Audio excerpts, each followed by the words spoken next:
सकेछ। अरे करोडपति चाहिँ हैन, लखपतिबाट चाहिँ रोडपतिमा आइसकेको छु हामीहरु। यो कुरा कसले सुन्ने? नेपाल सरकारले ट्राफिकलाई भनेको छ कि अफलाइनमा लिएर गयो भने चाहिँ 2000 रुपैयाँ फाइन काट्देऊ।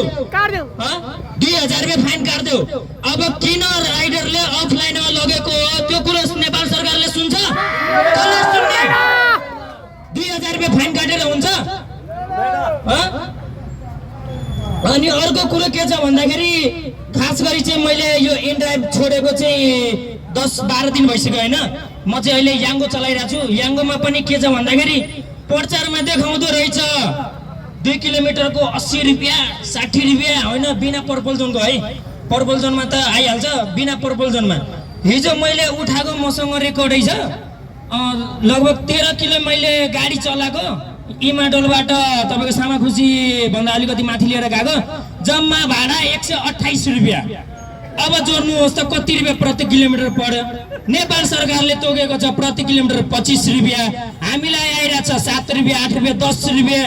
अनि गाडीको जब गाडीको किस्त तिर्न पनि नपुगे। मलाई आज मेसेज आएको छ कि तपाईले बेलुकासम्म 8100 रुपैयाँ यदि तिर्नु भएन भने तपाईको गाडी लक हुनेछ भनेर मेसेज आइसक्यो।